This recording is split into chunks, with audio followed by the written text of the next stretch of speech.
Добрый день, шановне господарство, добрый день, шановні сябри. 5 подеев от Вячеслава Сивчика и я, Вячеслав Сивчик. Будем казать про тыдзень с 13 по 19 липеня. И я пропоную наступные 5 подеев. 14 липеня 235 годов взяття Бастилії, початок Великой Французской революции. 15 липеня скандал с узбеками в Беларуси. 14 липеня отставка в Раду Украины на челе с Юлией Свириденко. 19 липеня финал чемпионата света по футболу. И 5 даты именные в белорусском национальном календаре. 14 липеня был черговый юбилей, знаковые для всей человечей цивилизации подеи, штурм Бастилии. Так почалась Великая Французская революция, так в Европу пришла свобода, ровность, братерство. Так починалося шмат што з того, що зовсім недавно было абсолютно зразумела кожному жыхару нават Беларусі. Я кажу і про правы чалавека, і про законнасць, і про все іншае. На приеме французской амбассаде в Менску лидер белорусской оппозиции Микола Статкевич сказал послу Французской республики, что штурм еще в Менску Бастилии напереди. Ну, я так само лічу, что все еще напереди, але хотел бы зазначить, что калі пачыналася наша найноўшая хваля адраджэння, то гэты выраз штурм Бастилии ён часцяком уживался. Я особисто думал, что отбудется штурм Бастилии, будут отхилены коммунисты от влады, и можно будет заняться властными справами, там, оборонить кандидатскую. Ну, бачите, штурм Бастилии у нас затягнулся. А за этот час не только у нас в Беларуси возникла абсолютно антилюдская, антибелорусская влада банды Лукашенки, свет вельмі моцна перемянился. Тому не здзіўлюсь, калі на наступны юбілей Голливуд зробіць великий фильм, як африканцы, исламисты и представники ЛГБТ+ будут штурмовать Бастилию, каб все-таки добить этот патриархальный свет, забывшийся про тые свободы, якія принесла Великая Французская революция, бо тые свободы растоптаны. И самое дивное, что абсолютная влада одного человека есть сегодня в Европе. У нас в Беларуси шмат хто каже про лукашенковскую владу, гэтак ці так. А у нас в центре Европы просто отбудованы такі своеасаблівы султанат, где все залежить от одного уже старого злочинца. Вось супраць абсолютной влады и повстали тады французы и принесли свободу спочатку в Европу, а пасля на іншыя континенты. Теперь, на великий жаль, свобода в загоне. И найбольш яскравым прыкладам з'яўляецца вось гэты Лукашенко, які насуперак праву закона кірует Беларусью ужо 33 год. И так не повинно было быть. А штурм Лукашенковской Бастилии еще напереди. Свой да свайго па свае. Шановныя сябры, калі ласка, падтрымайце YouTube канал Вячеслава Сивчика, мой YouTube канал. Калі ласка, распаўсюджвайце информацию, что такие YouTube каналы есть.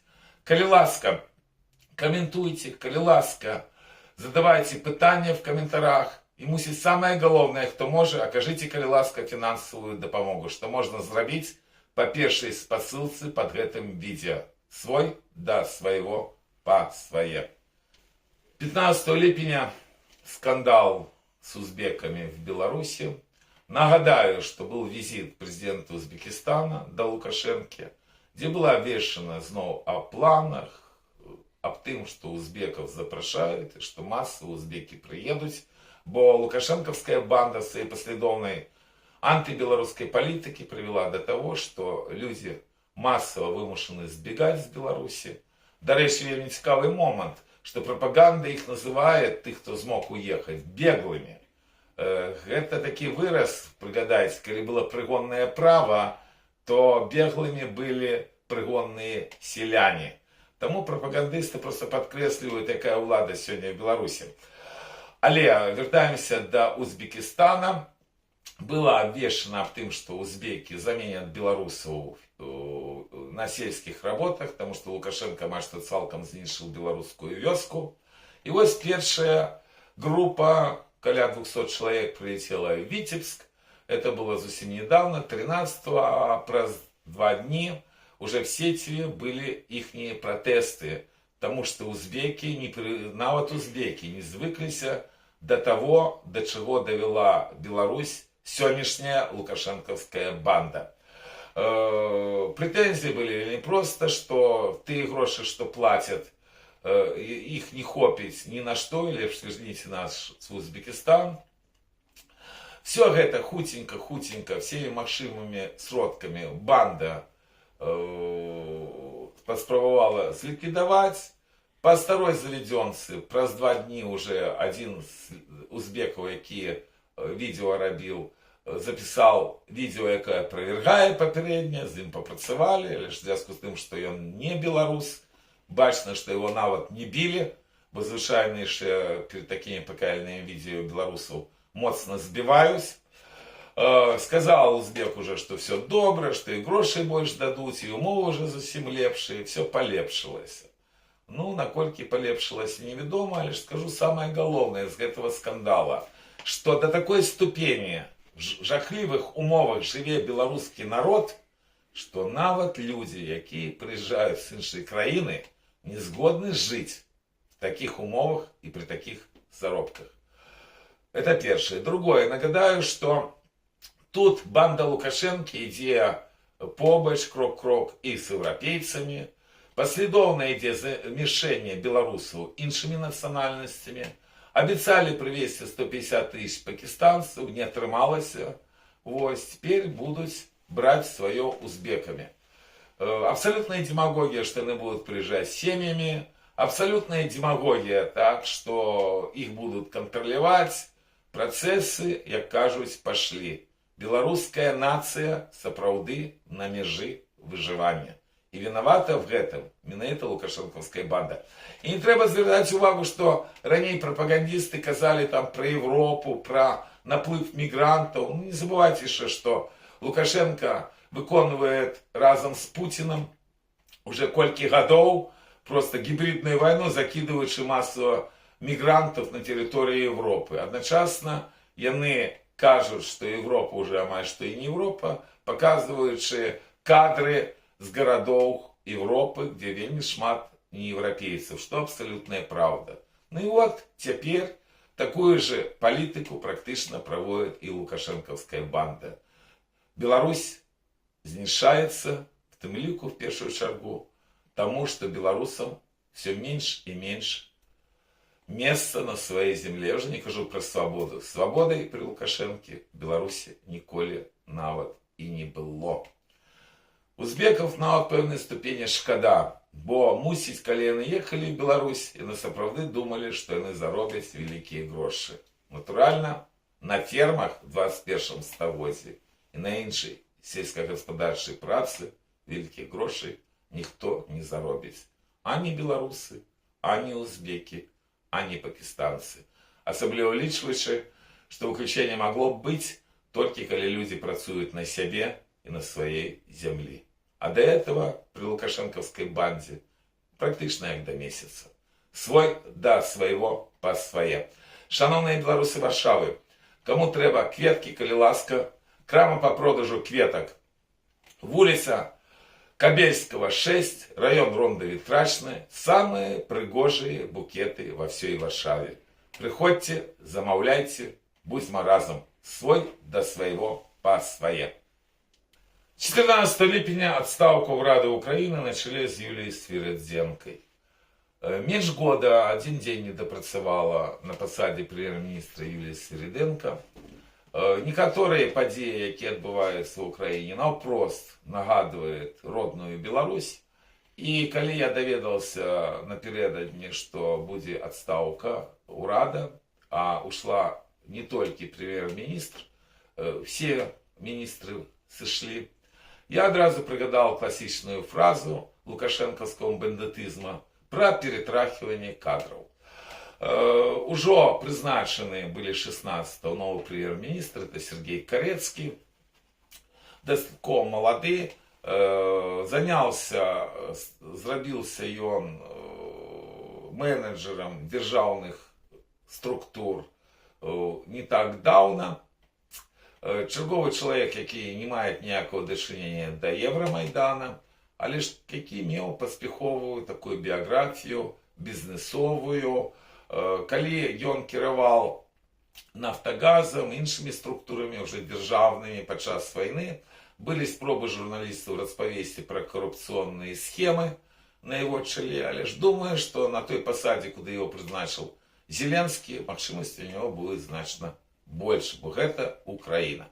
Былі прызначаны все міністры, акрамя двух: міністра абароны і міністра внутренніх спраў. І калі з міністра внутренніх спраў праблем, як кажуць, няма, то министр обороны не призначение выкликаны гучным скандалом, открытым скандалом, потому что есть вельмі паспяховы державный чиновник уже часов Зеленского Михаил Федоров, якому всего 35 годов, але ж он был призначены министром и вице-министром еще в 2019 году, потому что до улады пришел разом с Зеленским. Апошние несколько месяцев, в початку года его призначили, он был министром обороны, и его зняццё привело до того, что почался в прессе дастаткова гучный скандал, не глядзячы на то, что Федоров не так шмат часу займал посаду министра обороны. И по городах Украины пошли выходить молодые люди с картонками в падтрымку Федорова. Зеленский обвестил об том, что у Федорова конфликт с Сырским, генералом Сырским, яким Зеленский заменил Залужного, який имел вельмі высокий рейтинг и доверу украинского громадства. И зроблено это было уже в далеком 23-м году, что у них розные зусім подходы. Проводил нават прессовую конференцию Михаил Федоров, сустракался с Зеленским, казал, что ідзе нейкі диалог. И вот такое адчуванне, что быццам бы нават крыху забыліся и про войну падчас вот гэтага федоровского демарша и скандала с призначением нового урада. Хотел бы сказать наступное. За те 33 годы, что кіруе Лукашенко, столько людей побывало во владе, стольких ненавидели, стольких отправляли в отставку, и особливо ничего не менялось. Бо Федоров, Свириденко, Карецкий, іншие министры, яны дзейнічаюць в умовах абсолютной улады Зеленского и в той ці іншай ступені выконваюць ігоныя загады, просьбы и гэтак далей. Такая система улады склалася, потому что жахливая война в Украине. Оппозиция, которая под тиском может только казать, что это наступство Міндыш-гейта, да нема ніякого Міндыш-гейта. Міндыш с Цукерманом спокойно живут в Израиле, все у них хорошо, вось, гроши шмат, может быть, штосьці яшчэ і зарабляюць в Украине, а тут крыху, я думаю, інше. Россия каже про коррупцию и с боку Федорова, Карецкого пока еще не чіпаюць, мусить еще не раскопали просто. По Федорову штосьці там дают, спрабуют. Хуже за все это и ПСО, хотя молодой человек, и по молодости только что не бывает. Вось. Але там была одна слушная теза сказана, что открыто вылучены великие гроши на ближайшие 2 годы. Гэтые гроши мусять ісці в першую чергу праз Министерство обороны Захода. И вот гэта таксама привело до того, что поменяли вышэйшае кіраўніцтва, урад Украины, поменяли не первый раз, не глядзячы на тое, что ідзе война. Война страшная. Таму вельмі не раіў бы беларусам захапляцца всеми вот гэтымі картоннымі пратэстамі, спрабаваць влезці в разборки, которые идут помеж разными кланами в Украине, бо сама по себе ситуация в Украине жахливая, что подтвердили и тое, что в ночь на 19 был нанесен самый могутный удар ракетами за всю войну по Киеву. И зверните увагу, что каждый день атака разных городов Украины, ахвяры поміж мирного насельніцтва, а на фронте по-ранейшему поступовое просовывание войскаў Российской Федерации, и складаецца ўражанне, что уже тая хваля, якая была выкликана тым, что они были позбавлены сувязі решением Маска, в той ці іншай ступені орками переодолена. Ситуация вельмі и вельмі жахливая. Тут, мне здаецца, не до Федорова.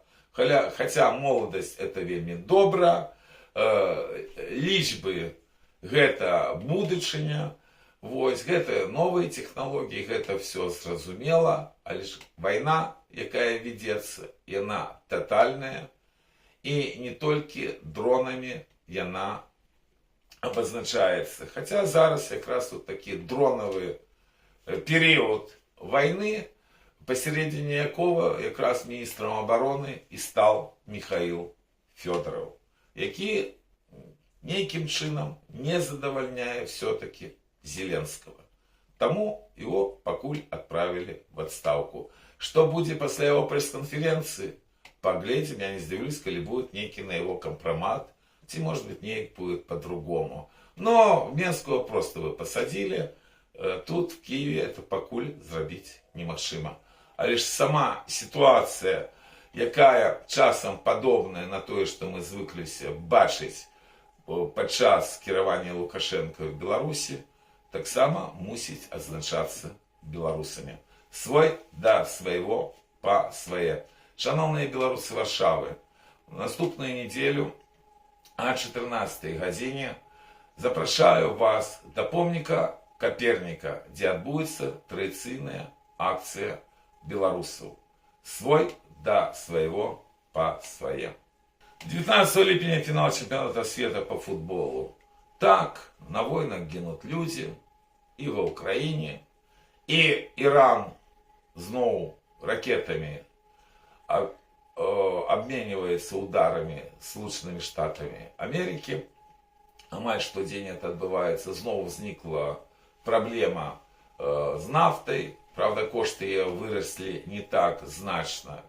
Еще $100 за баррель нема, а лишь снова взросли на радость и террористов всего света, и пешему террористу света Путину.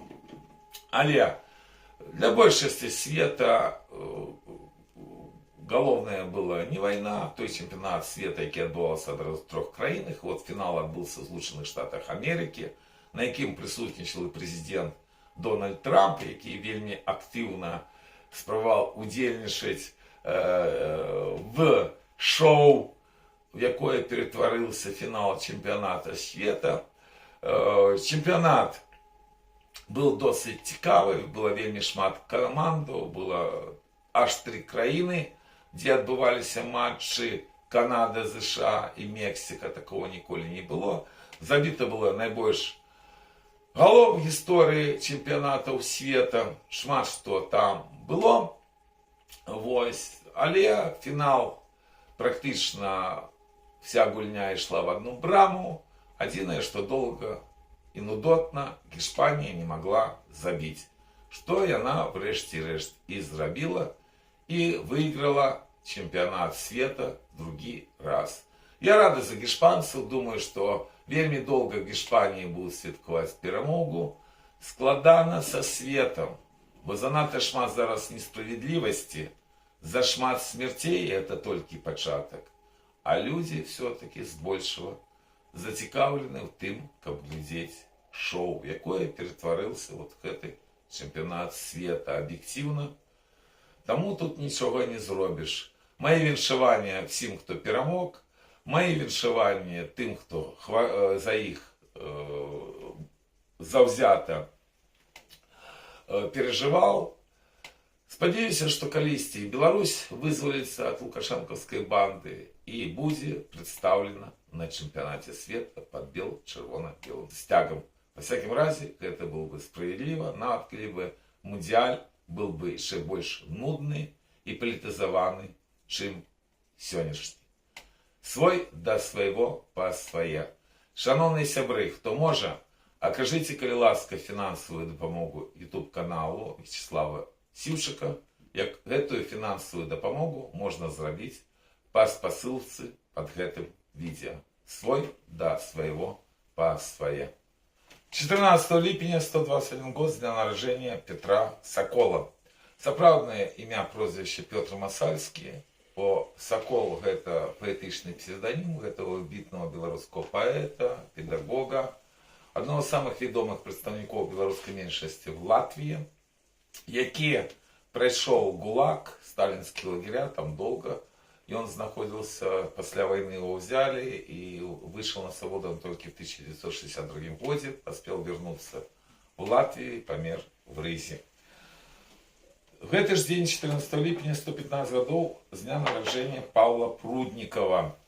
Іскравы прадстаўнік пакалення расстраляных паэтаў, беларускі паэт, празаік, мемуары его вельмі каштоўныя, таму што ён выжыў в ГУЛАГе, таму практычна творчай дзейнасцю не займаўся в перыяд 30-50-х гадах, але ж здольны быў вярнуцца на Беларусь. Вось, шмат што паспеў напісаць, тым ліку, як знішалі беларускую інтэлігенцыю, супрацоўнічаў з Леанідам Мараковым, і, жаль, шмат якія задумкі Павла Пруднікава не здзейсніліся, шмат ён яшчэ не паспеў напісаць, хаця пражыў дастаткова доўгае жыццё і памер в Менску в 2000 годзе. В гэты ж дзень, 14 ліпеня, 99 гадоў з дня нараджэння Георгія Штыхова. Гэта гісторык, доктар гістарычных навук, але ж я его добра ведал. Мы разам былі в аргкамітэце па рэпрэсіях 1937 года, в 2011, калі было такі сумны юбілей гэтых рэпрэсій, і разам былі в трыбунале грамадскім па асуждзенні камунізма. Падкрэслю, што Георгій Штыхаў 2 гады в 92-94 годах ачоліваў асацыяцыю палітычна рэпрэсаваных камуністычныя часы. 15 ліпеня вельмі вялікі быў юбілей. 150 гадоў з дня нараджэння цёткі Алаізы Пашкевіч. На жаль, яна недоўга пражыла, але ж это не толькі паэтка, вось, гэта сапраўды вельмі вялікі дзяч беларускага адраджэння, апантанай беларушчыны, якая вельмі шмат зрабіла, вось, якая апярэдзіла свой час, якая наведала шмат якія краіны, вось, але жыла яна заўсёды дзеля Беларусі. І вельмі шкада, што 150 гадоў яны адзначаліся все-таки вельмі слаба гэтай вялікай беларускі. Гэта вельмі кепская тэндэнцыя, якая праяўляецца ўжо не першы раз. Але ж мы памятаем пра Алаізу Пашкевіч, памятаю, як шляхцянка была разам са ўсім беларускім народам, бо яна цётка. В гэты же дзень, 125 гадоў, зноў такі юбілей, нарадзіўся Владзімір Дубоўка.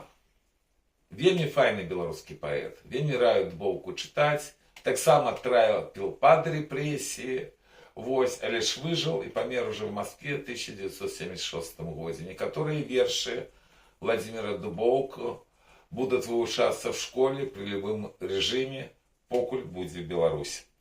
17 ліпеня 89 гадоў з дня нараджэння Георгія Таразевіча. Это вельмі вядомы дзеяч в Савецкім Саюзе, ён займаў вельмі сур'ёзныя пасады пры камуністах, в тым ліку і пры апошнім генсеке КПСС Михаиле Горбачёве. Это уже был московский период его карьеры, бо была паспяховая да гэтага кар'ера в БССР. Але я его добра ведал по Беларуси, потому что сумежные были профессии, он неаднойчы кликал меня на працу, коли уже после того, как стала незалежная Беларусь, очолил одну державную структуру. Адам ему належное, и он не признал лукашенковскую банду, не признал переворот антиконституционный, был в оппозиции до Лукашенки, отстаивал белорусщину. И вот каштоўнасці беларускай мовы и беларускай культуры у Георгия Таразевича докладно были. И он был сябром еще партии, якую тады очоливал Микола Статкевич, социал-демократов. 19 липня 167 годов с дня рождения Левона Витанду Бейковского. Это великий белорусский архитектор, головный архитектор Белорусской Народной Республики, такая посада его была. Ведомый так само, як и педагог, и громадский діяч часов БНР. Ось помер он в Вильне в 1940 году. В этот же день, 111 годов, народился Антон Шукелойць в 1915 году. Ведомый белорусский діяч, педагог. Его называли патриархом белорусской диаспоры, потому что прожил он больше 100 годов. Вельми раю прочитать книгу Зенона Поздняка «Гутарки» с Антоном Шукелойцем. Вельми цікавий був чоловік, ось, який сапраўды пронес про своє життя огнем Білорусщини. 19 липня 114 годов с дня народжения Алексея Онищика.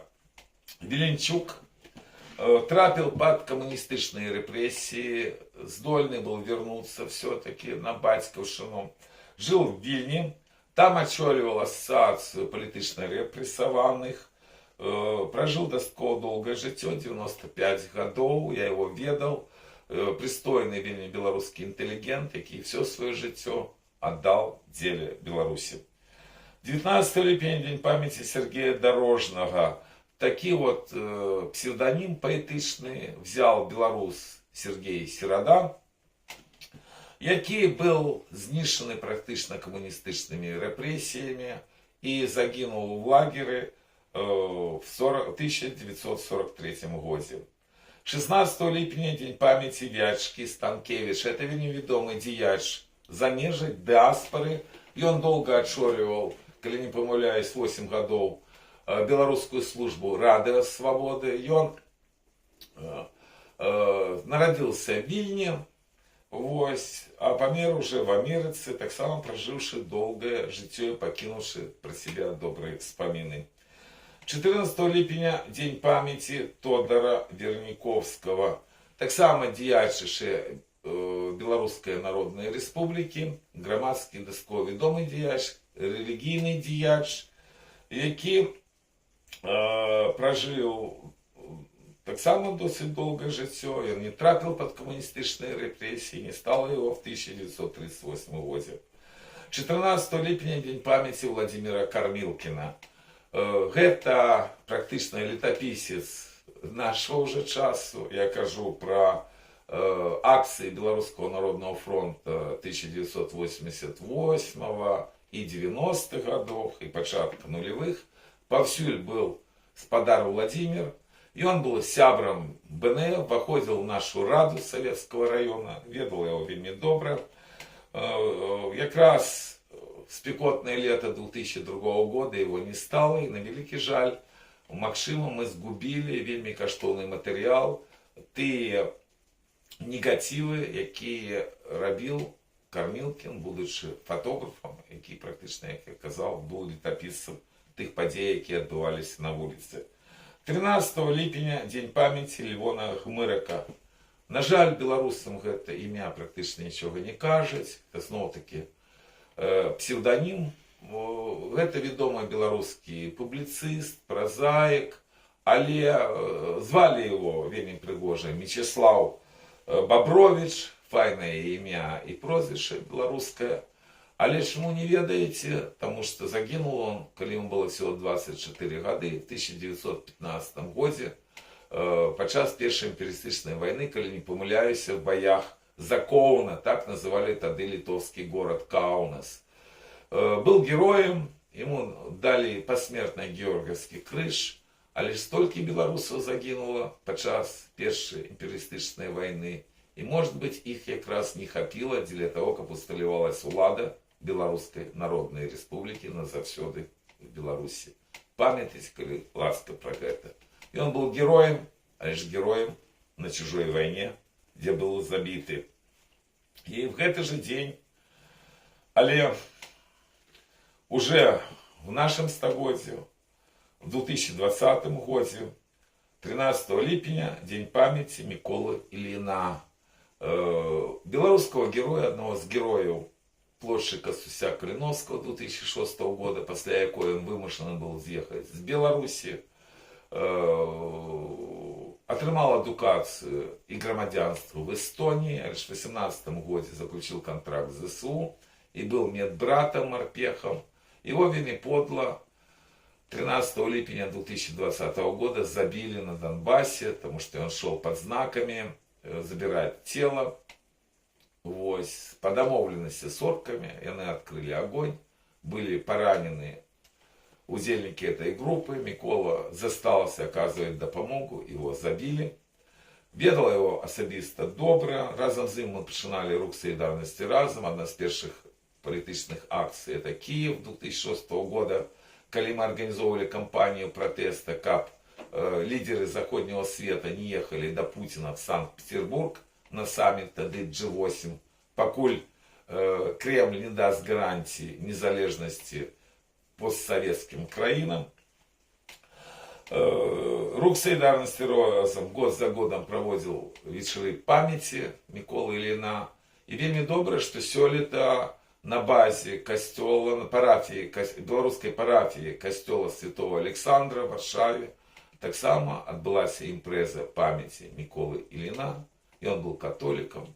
Я вельмі спадзяюсь, что памяць про Миколу, сапраўднага беларускага нацыяналіста, захаваецца нават в наш страшны час, калі все больше и больше людей забиваюць. Вечная память.